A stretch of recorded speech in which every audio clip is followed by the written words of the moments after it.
सचिन पायलट जिंदाबाद, सचिन पायलट, सचिन पायलट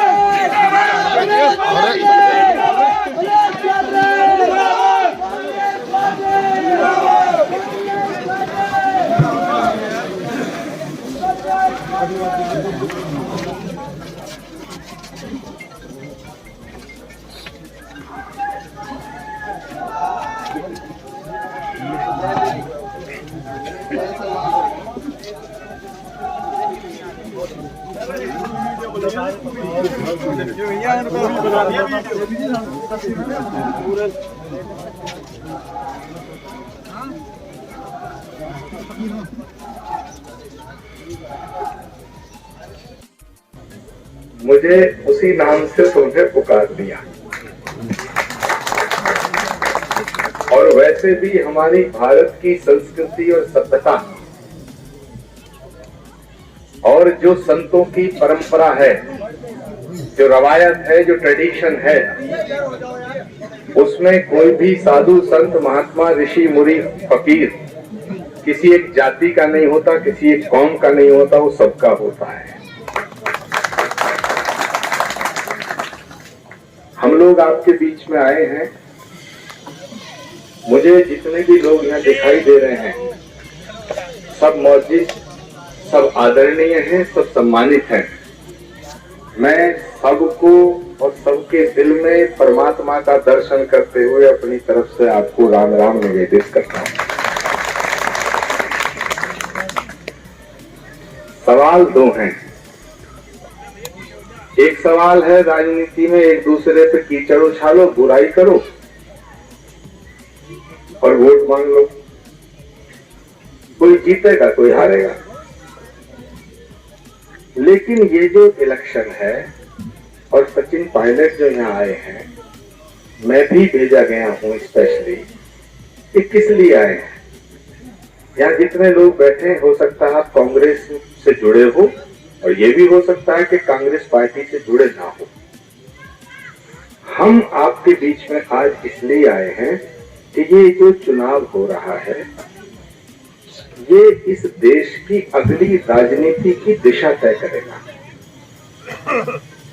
सवाल मनोज का नहीं है, सवाल किसी एक नेता का नहीं है। आपके गांव का और इस क्षेत्र का पड़ने वाला एक एक वोट, मेरी बात को याद कर लेना, गौर से सुनना, एक एक वोट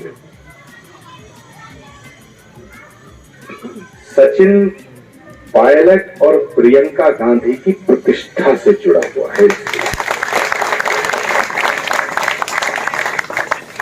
दोनों की प्रतिष्ठा टॉप पर है। हो सकता है मनोज से आपके अच्छे संबंध रहे हों या छोटी मोटी गलती करी हो इन्होंने जीवन में। हो सकता है पार्टी से आपकी कोई नाराजगी हो सकता है कोई और कारण हो। लेकिन अगर किसी कारण से आपके मन में कोई गांठ हो तो भाई मैं आचार्य प्रमोद कृष्णम आपसे हाथ जोड़ के ये निवेदन करके जा रहा हूं कि उस गांठ को खोल के इस बार इनका समर्थन कर दें। उत्तर प्रदेश में सरकार क्या कर रही है, सरकार ने क्या किया है, ये मुझे बताने की जरूरत नहीं है। You know each and everything, आप सब कुछ जानते हैं, आप सब जानते हैं। मैं तो सिर्फ इतना कहता हूं कि भारत की राजनीति के अंदर एक सशक्त नाम, एक लोकप्रिय चेहरा अगर कश्मीर से कन्याकुमारी तक देखते हो तो उस सांचे में, उस फ्रेम में एक चेहरा चमक सकता है और वो चेहरा है सचिन पायलट। सचिन पायलट जिंदाबाद, सचिन पायलट जिंदाबाद, सचिन पायलट जिंदाबाद। अगर आप चाहते हो कि देश की राजनीति में आपकी हिस्सेदारी रहे, देश की राजनीति में आपका हिस्सा रहे, तो फिर आपको अपने कर्तव्य का निर्वहन करने के लिए एक संकल्प लेना पड़ेगा कि सचिन पायलट की बात पर बटन दबेगा। बहुत लोग आएंगे, कुछ ऐसे लकड़बग्गे भी इस क्षेत्र में दिखाई देंगे जो कभी कहीं दिखाई देते हैं, कभी कहीं दिखाई देते हैं, कभी कहीं। मैं नाम नहीं ले रहा हूं, पर मुझे लग गया आप समझ गए। और एक ऐसी पार्टी है जो सरकार चला रही है, उसके कैंडिडेट के कारनामे भी आपके सामने हैं। मैं छोटी बातें नहीं करना चाहता, लेकिन मैं बड़ी बात करना चाहता हूं। मैं फिर उसी मोड़ पे लाना चाहता हूं। अगर काल के क्रूर हाथों ने राजेश पायलट को छीनाना होता तो इस देश के राजनीतिक इस पटल की तस्वीर कुछ और होती।